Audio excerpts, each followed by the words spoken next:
Frank Ocean is without a doubt one of the most talented and mysterious artists of our generation. Known for disappearing from the world at periods of time and re-emerging with critically acclaimed music, Frank Ocean has built a reputation as a boundary-pushing artist with a cult-like following. Born Christopher Edwin Bro, he used the pen name Frank Ocean to begin his career as a songwriter for artists such as John Legend and Justin Bieber. It wasn't until 2011, with the support of Futura, that he released his debut mixtape, Nostalgia Ultra, a catalog of songs that discussed love, addiction, American culture, and of course, nostalgia. This mixtape put him on a map as an artist to look out for. However, it was his 2012 album Channel Orange that truly propelled him into the mainstream.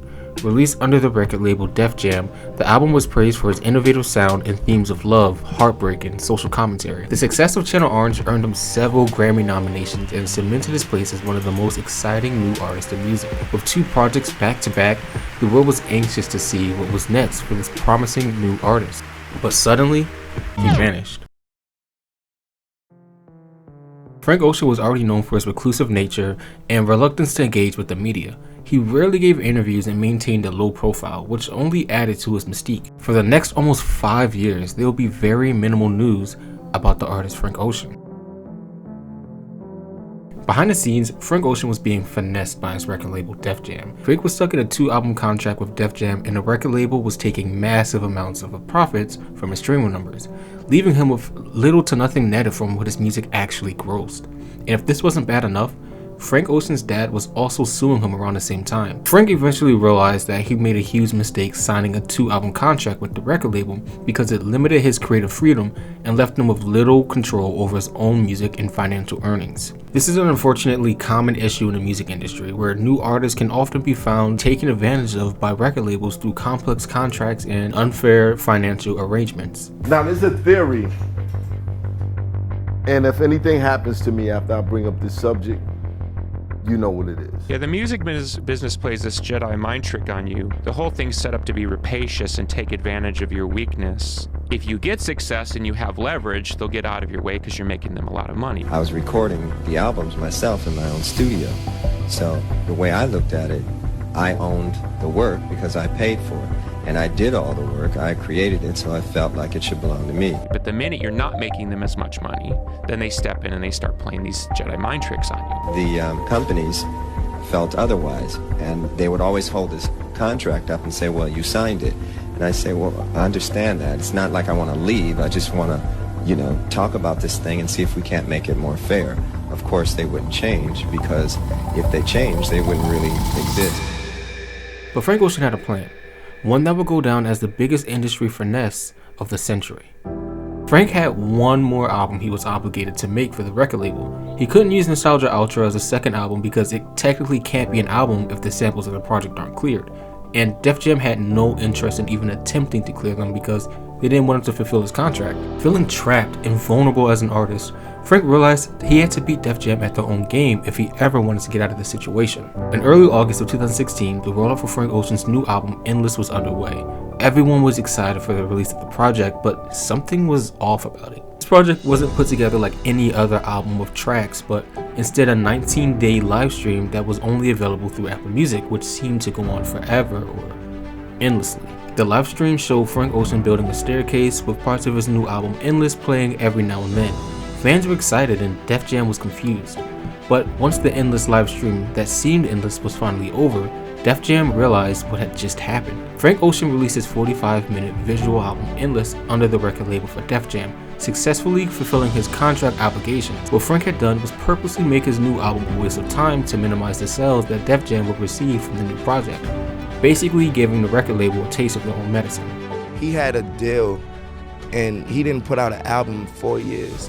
And with his deal, he literally figured out how to get 20 million from Lucien Grange, drop his deal, figure out how to make the funds apply to a whole nother album, give him a bullshit album, get out his deal all in one round. Do you know how embarrassed the record industry was? Def Jam's mistake was thinking that Frank Ocean needed the record label to succeed, but in reality it was the other way around. And with everyone confused about his self-sabotage, the next day Frank would put an end to the confusion and would release his critically acclaimed next studio album, in which he owned 100% of the masters to. He would release Blonde.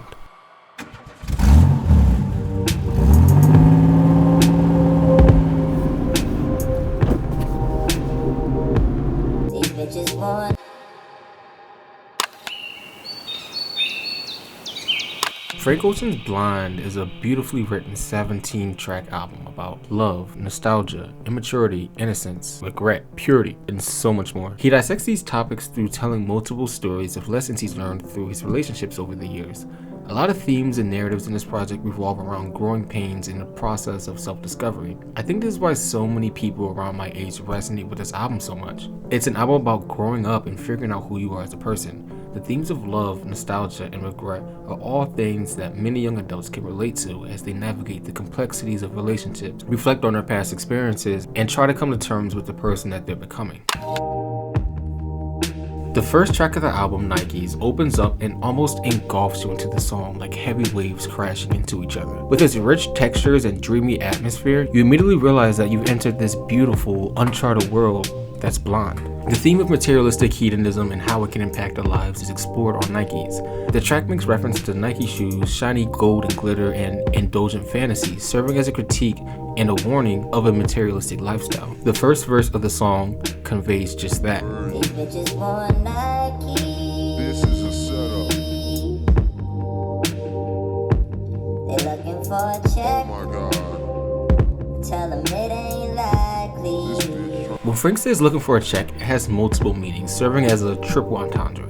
Check meaning Nike shoes, a money check, or a check in validation from their friends for wearing Nike shoes. However, Frank sees right through this and denies them because they aren't interested in anything from him but his money. It's also important to note that Frank singing at a high-pitched voice is symbolic of him reminiscing on past events. This is a motif that he has sprinkled throughout the album. By seeing the world's complicity in material society, Frank acknowledges it in himself and questions the world's capability to be real, playing off the idea of knockoff Nike shoes when he says, Your All life you want is angel. Nikes, but the real ones. the person Frank is singing about in the first half of the song is really today's society personified, always caught up in the newest shiny thing and not interested in making up time to form relationships with people, but instead pursuing quick and forgotten intimate moments. This is a subject that Frank touches on later on the project. He opens up a story to narrate an Italian girl who gets caught up chasing after this Nike's lifestyle. Frank's cousin that he mentions runs a drug business and he calls his girl his mermaid, saying that she keeps scales, meaning the scales of a mermaid's tail and the scale that is used to weigh drugs. In a Nike's music video, there's a woman swimming around in a tank full of water when Frank says,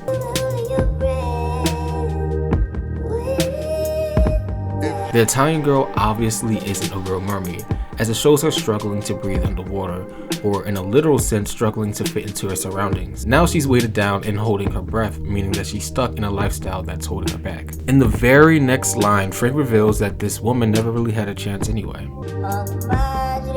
couldn't get to the Punk meaning fake, Madre and Papa meaning mom and dad in Italian, he's saying that her parents were just like her, the rebellious type, and didn't really give the girl a strong family dynamic like she needed. This leaves the girl, or the mermaid, stuck with Frank's drug dealing cousin, who technically acts as her boyfriend but doesn't really care for her. Since she's used to this type of relationship from her parents, she's content with it, accepting her drowning situation and saying it's good enough. You don't care for me, but he cares for me, and that's good. The final lines of the verse describe the shallowness of the relationship and reveal just how much she's in denial about the whole situation. We don't talk much, holler at your guava. but when we talk about something, we have good Oh my God. Hold up. discussion.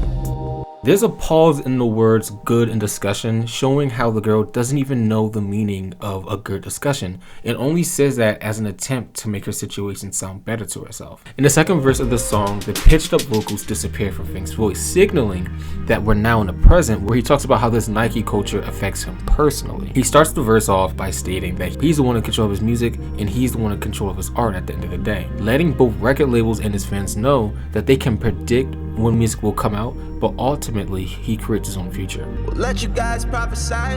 We gon' see the future first. This is something I've always respected about Frank's artistry. In a world where audiences expect artists to put out high volumes of work, Frank Ocean's catalog completely contrasts the current meta, allowing him to really stay true to himself as a person first and an artist by any means necessary. Frank then goes on to talk about his drug usage, foreshadowing a bigger theme later on the album. Do you have any strong memories attached to the album? I think so. You know how like in video games, you have checkpoints. Oftentimes, the checkpoints of my life, they're punctuated by Blonde. So in different phases, going from one point to the next. Somehow, some way, I always revisit Blonde. After a breakup, Blonde. On a journey of discovery, Blonde. So it's always present. The next track of the album, Ivy, explores young, naive love and mistakes that contributed to a failed relationship. The track's bubbly and melancholy bass and guitar riffs throughout the song auditorily conveys the innocence of the situation in the song. The opening lines double down on these feelings when he says, I thought that I was dreaming when you said you loved me. The start of nothing. Frank is reflecting on the beginning of a now failed relationship. The reflective lines of the start of nothing hint at the fact that he knew the relationship was doomed from the start, but still decided to portray blissful ignorance for as long as it could last. Using the imagery of seeing through walls, he conveys that he sees his partner behind the emotional walls that they put up. The person he's singing about puts up these barriers because they aren't being true to themselves or their relationship. Frank then contrasts this with the fact that while they aren't being truthful, neither is he, because he's hiding his strong feelings for them all together. And the next line he says, Safe in my rental like an armored truck back then. We didn't give a fuck back then. I ain't a kid no more. He says this describing how they've grown older and grown apart. When Frank was younger, he was fine with living life like an armored truck going through any type of emotional pain. But now that he's older and wiser, Frank is forced to feel everything, to feel all the consequences of his actions in their past relationships. He says this to make the point that while we're kids, the things we do might not hurt us in the moment, but eventually they'll catch up to us and we tend to pay for them later in life. When Frank sings, Broke your heart last week, you'll probably feel better by the weekend. Still remember you're going crazy. He describes how his lover was able to get over the heartbreak in just a matter of weeks. Even though their sexual chemistry was high, Frank's lover's feelings turned out to be superficial in nature, symbolizing how fast a relationship can build then quickly demolish, leaving Frank and his partner with no choice to move on in life because that's all they can do. Although this seems to be the most optimal response, Frank at this point is still riddled with immaturity and naivety. He's overcome with crashing emotions and regret about what happened with his former lover. With growing anger and frustration, he's thinking more and more about the situation.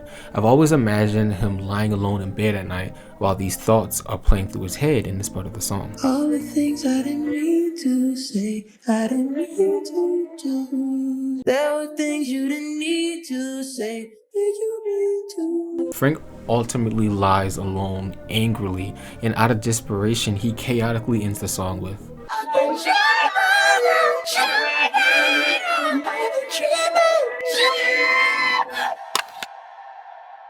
Speaking of dreaming, the next track on the project, Pink and White, feels and sounds like a dream.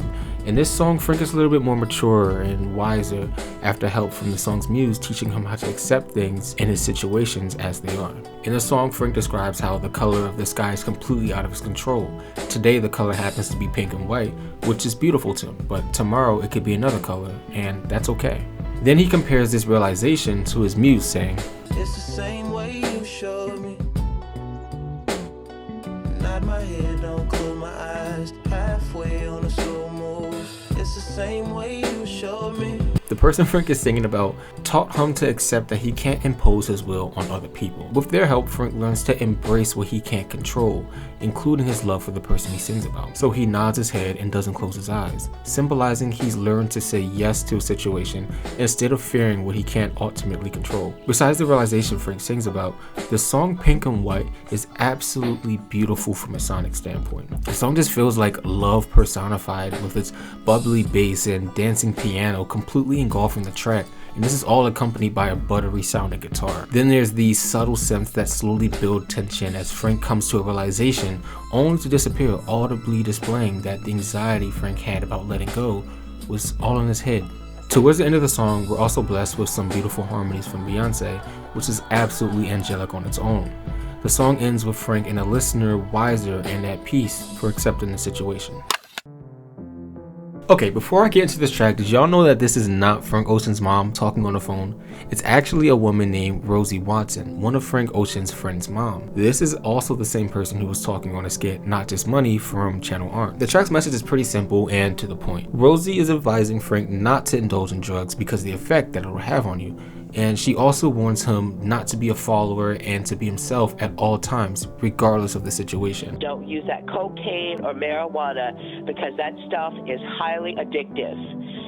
When people become weed heads, they become sluggish, lazy, stupid, and unconcerned. This track serves to be a major point in the overall message of the album. The next song, Solo, immediately disregards all of the advice Rosie's given to him in a voicemail, starting with the lyrics. Hand me a towel, I'm dirty dancing by myself, gone off tabs of that ass. The song is about the differences between loneliness and being alone, or rather being solo or so low. The atmospheric production of a lone organ auditorily displays this very sense of being alone. Frank begins the song painting out a memory of him confessing his feelings to a potential lover. We too loud in public, them police turned down a function. Now we outside and the time is perfect. Forgot to tell you, gotta tell you how much I vibe with you. In this verse, Frank uses the double entendre of solo and so low when he ends the verse saying, and we don't gotta be solo. Saying they don't have to be solo as in alone without each other, and they also don't have to be so low about their feelings for each other. After confessing his feelings outside the party, Frank and this person begin a relationship. And the thing is, Frank ultimately can't handle being in a relationship because of his drug use and his lust, so he ends up cheating on them. Frank then continues the story saying to his lover that maybe they were better off solo or alone all along. Think we were better off solo. Reflecting on the relationship over a blunt, Frank relates it to the state of the world, saying, It's hell on earth and the city's on fire. In Hell is a play on In Hell, which is ironic considering the weird feeling of being in heaven. Frank also justifies getting high to deal with his feelings of being so low. In the next line, Frank describes a bull and a matador dueling in the sky. There's a bull and a matador dueling in the sky, yeah. This is reference to the Taurus and Orion constellation. What he's doing is drawing parallels between the fighting bull and matador and his own conflicting emotions. Ignoring the advice from Rosie on a previous track about drugs, Frank instead decides to look past the stars and inhale his weed to go to a carefree state of heaven. On the second verse, Frank Ocean is living a life without his partner and ignores social expectations of cleanliness because he has nobody to impress. I'm skipping showers and switching socks, sleeping good and low. Frank continues his habits of drug use by himself, agitated, and ultimately running away from his emotions by getting high or going to heaven. After feeling alone for so long, Frank decides to try and reconcile with his ex-lover. I wanted that egg ride in Colorado that night. I brought cheese to blow through, but it's just me and no you. Ending the story as it began, creating a loop after disregarding the advice that was given to him. You stayed up till my phone died, smoking big rollers. Do you remember the first time that you listened to Blond? Yeah, so when I listened to Blond, it was obviously, what was that, 2016? There was this little tree I used to go read under in the park, and I was at that tree chilling, and I didn't know when the album had first come out, but I got like a text and it was like, oh my god, like Frank Ocean like actually released the project, and I was like, oh my god. So I had a speaker and I was sitting under like this tree. It was like one of like those willow trees, so like the branches come down, like so you kind of like people can't see you in it, but you can see people out of it. And so I sat there and listened to Blond on my speaker under a willow tree for the first time. That is actually beautiful. I wish I listened to Blond the first time. Skyline To is an atmospheric song about reflection and time. The song's production is very minimal and almost ethereal in nature. The echo of his voice and faint chirps of birds in the track makes the song feel spacious and ready to be filled with new memories. He starts the song reminiscing on the season of summer. This is joy, this is summer. Keep alive, stay alive.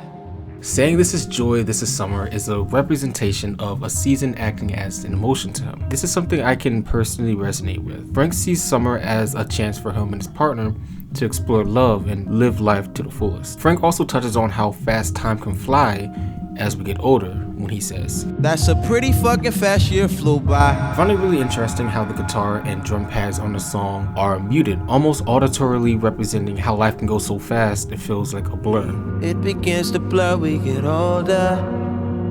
Blur. Summer's not as long as it used to be. Every day counts like crazy. We all remember as kids how our summer vacations used to feel endless, but as we grow older, the summer and really the years just seem to fly by. Frank is reminding himself to live every day to the fullest to make it count, because a season is just that, a season.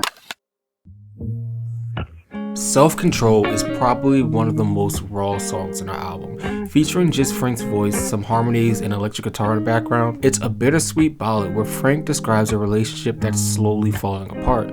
He expresses how he knows the inevitable will happen sooner than later because they aren't on the same wavelength. Frank uses pitched up vocals again on his track, signaling that he's reminiscing about his younger years. In the intro of the song, Frank sets the stage for the story, describing how the relationship wasn't made to last from the beginning. He sounds like he's talking about someone who could be only in his town for a couple of days, asking them, "So, how was your summer?" Poolside convo about your summer last night. Ooh, yeah. About your summer last night. He realizes that even though they might have mutual feelings for each other, they won't have any time to build something more meaningful, which is why Frank desperately pleads when he asks, "Could we make it in? Do we have time?" After the intro of the song, Frank describes the immaturity he realizes in the other person, but still deciding to be a part of their life, even though it's not in the way that he desires. I'll be the boyfriend in your wet dreams tonight. With this line, Frank is saying he's ready and capable to be a boyfriend because he's mature and he's experienced. But contrast to him, the other person is only experienced enough to know what a wet dream feels like. So he settles for that. This line sets up the theme for the rest of the song. Wish I was there. Wish we'd grown up on the same advice. He describes his disappointment that they didn't grow up on similar ideologies and how the relationship didn't work because of their different backgrounds, their experiences, and how it ultimately shaped them. Despite this, Frank realizes they will move on and asks the lover to simply remember him in the times they had as brief lovers. This is what makes the song so bittersweet, because Frank is saying, "I know we can't be together, but I just want you to at least remember what we had," even saying that he'll sleep between them and their new partner out of desperation. I sleep between you, there's nothing. It's nothing, it's nothing. Frank contrasts this plea for some sort of romantic connection with a nonchalant attitude, repeatedly saying, "It's nothing, it's nothing." I'm not sure if he's saying this to his lover or to himself, but regardless, he acknowledges the relationship is going nowhere, but still wants to be in their heart. The song is very reminiscent of the Prince song, "When You Were Mine." It's no secret that Prince is a big inspiration for Frank, and he actually covered "When You Were Mine" on tour a couple times. The pinnacle of the ballad is when Frank Ocean sings, "And you made me lose my self-control," realizing that they can't be together and seeing his ex-lover will not be good for them long term, so it's better if they just stop. But acting on his intense feelings for this person is so tempting, and he loses his self-control to see them once more.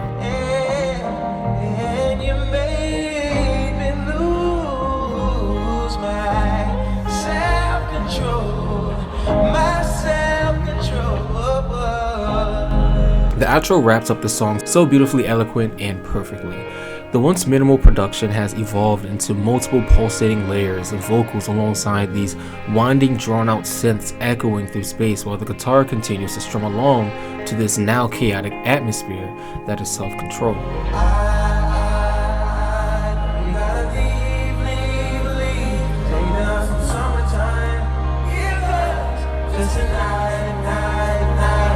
Amongst this, Frank pleads to see his lover once more, even with the reality in mind that they have moved on from him. He pleads over and over again until the sounds of the track inevitably fade away, symbolizing the acceptance that all things, good or bad, must eventually pass. I feel like his album was about giving someone your all until you can't give it anymore. Like, it's like really loving somebody unconditionally, or not even just a person, loving what you do or loving anything so much to the point where it's like self-sabotage, like it's hurting, like hugging somebody with a knife in their hand, basically. It's like loving somebody but they're stabbing you. It's like holding broken glass. Yes. I feel like his song Self-Control is like, all right, now I love you, but now I gotta control how the fuck I love you. The track Good Guy is an interlude on the project. The track quickly describes a blind date Frank has been set up on through a mutual friend over the sounds of a piano. Eventually, Frank realizes the intimacy between himself and the date was meaningless, when he was ultimately hoping for something more. No, you don't need me right now. And to you, it's just a late night out. Nights. Song about duality. Who doesn't love this song? The production, the beat switch, the story. I can see why this is so many people's favorite song on Blonde. The structure on the song is divided into two parts. The first part is rap heavy and accompanied by these pitched up guitar riffs.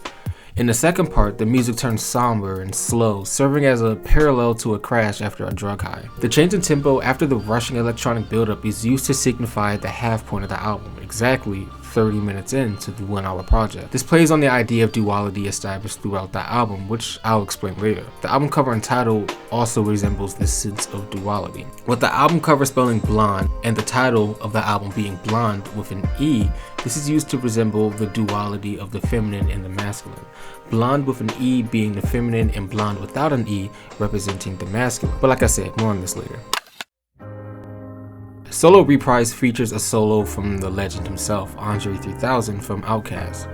This is the only song on the album that doesn't feature vocals from Frank Ocean. On this track, Andre reflects on the music industry and society, the things that made him feel so low. He speaks on his disappointment in the direction of hip-hop since he started rapping. He speaks on his self-confidence and relevance to the industry, and how he hates how people just follow trends instead of being their authentic self. Andre raps in a way that feels like a flurry over top of a piano that honestly sounds like it's trying to keep up with him. When I do, I cut the pony off. Now there's a hole that once was a logo. How fitting, solo that I can give a fuck about what is trending. Trying to cut down on my spit. When he raps about these things, he isn't necessarily concerned with ghostwriters or rappers following trends, but instead he's speaking on honesty. He expresses how he feels like hip-hop should be real and how it should be authentic, how it should just simply be honest. He expresses his own experience compared to other rappers on the last lines of the song. I'm humming and whistling to those not deserving. I stumbled and lived every word. Was I working just way too hard?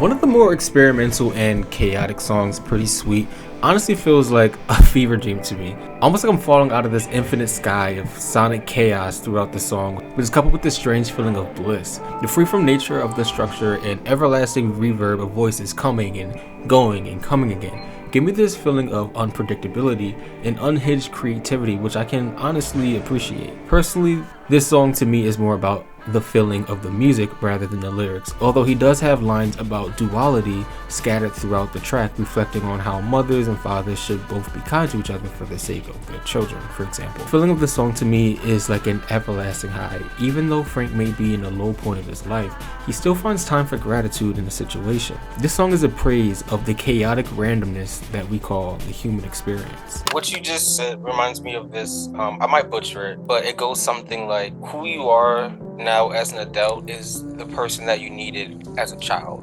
Do you resonate with that? I agree. I mean, I think I do a lot of inner work to fulfill my inner child. And I think everyone should do that. Like, let's say when you were younger, you wanted to do cheerleading and you couldn't. Join a cheerleading class now. Like, do all the things that you wanted to do and give yourself, because let's say you have a family or a partner, just whatever, like, you don't want to feel like you're empty. Like, you're never too late to do anything, to try something new. Like, the world is yours, and I'm a firm believer in everything that you already want. Like, everything that you want in this life is already yours. Just go and get it. Facebook Story is an actual story about a French producer, Sebastian, and how his girlfriend broke up with him after 3 years because he didn't accept her friend request on Facebook, and she took that as a sign that he wasn't being faithful to her. Sebastian talked about this audio clip later with Pitchfork, saying, "Yes, it's me and it's a true story. We were chatting about life and relationships in general. I discovered that Frank was recording the conversation sometimes when something seemed interesting to him, but I didn't know when and why exactly. We're just having discussions like anyone else, but suddenly he paid attention at this story. Maybe he chose that one because this kind of story reveals something about our time. He maybe has another point of view." Listening to this interlude now always reminds me of the Netflix documentary The Social Dilemma. In a way, this interlude was a warning of the power the virtual world can have over what we do in the physical world, something that couldn't be any more clearer in the year 2023.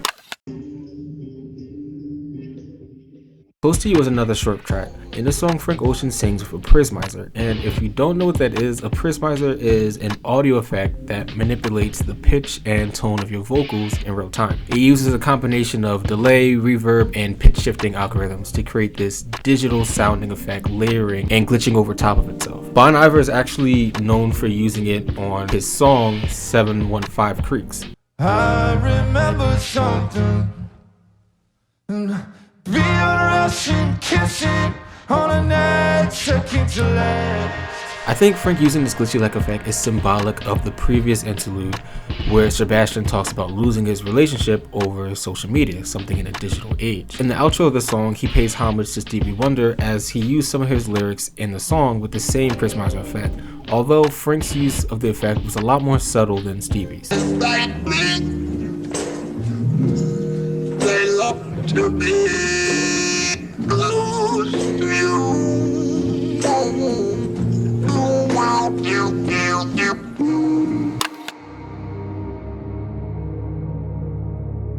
It wouldn't be a Frank Ocean project without references to cars. Although Frank references cars and driving in his lyrics on Blonde, this is the only song that is named from one. White Ferrari is an impossibly gorgeous and existential song about cherishing what you have in a moment. When Frank sings, White Ferrari, goodbye.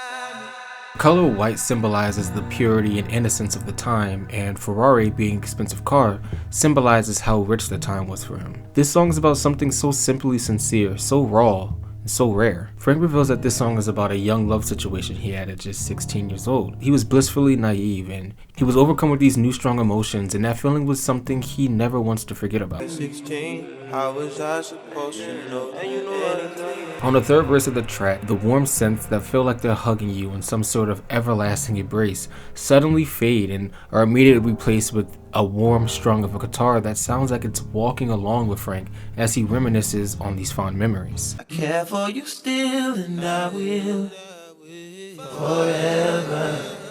That was my part of the deal. Like a car, Frank Ocean assures the person that they will take care of him forever and that they'll always have a special place in his heart. I think that these lyrics are really important to the song. That was my part of the deal. He's saying, I'll continue to be there for you if you need me, but things have to end. The third verse of the song is really existential, and I feel that the simplicity of the production is here because Frank is being open and honest. Almost saying the warm hug of the synth can't be us anymore, but I'll still walk with you. I want you to hear the strum of our guitar, and I won't forget you. All of this obviously isn't easy to do though. Towards the end of the verse, Frank says he had to put what is practical and right over what he felt emotionally, and comparing that skill set to the act of magic itself.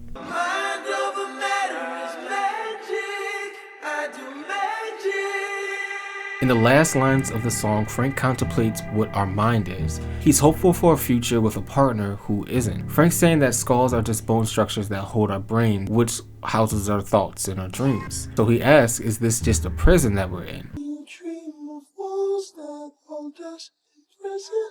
It's just a skull list, that's what they call it, and we're free to roam. There are so many ways to read the narrative of Seigfried, as it's fairly cryptic by nature. Personally, I've always seen this song as an ode to yourself, breaking up with your old self to become a stronger version of you. I can't relate to my peers, I'd rather live outside. He says he's finally taking the advice Rosie Watson gave him on that voicemail, realizing that you have to be yourself is the only way to really grow. For Frank, it's about his sexuality and trying to fit into society. He admits that it's a hard thing to do, but it makes him a strong person. He also speaks on the thought that being an artist might have been a bad mistake. Should he have been less vulnerable to create art? Should he have repressed his emotions? Should he have just settled for an average American life? Maybe I'm a fool. Maybe I should move and settle. 2 kids in a swimming pool. In the song, he references a phoenix, a mythical flaming bird that would eventually burn completely to ash, leaving a feather in its place. He speaks on how the state of nirvana is as rare as this fiery nature of the phoenix. Even with that thought, he's being grateful for even a slither of sight into the beautiful state of being, cherishing it for what it is and holding on to the lessons gained from it in the form of a single feather left behind. In the way the phoenix is symbolic to Frank's career, rarely burning brightly for a moment, showcasing his stories, his experiences, and the lessons he's learned, only to fade away into the sky while we await another rare sighting. Godspeed, a short song of praise and gratitude. In this track, there's no feelings of somber, there's only purity and gratitude. He's wishing someone Godspeed and glory and reassuring them that in even their toughest challenges, he'll still be there for them. Wishing you Godspeed, glory. There will be mountains you won't move. There's definitely something religious or spiritual about this track.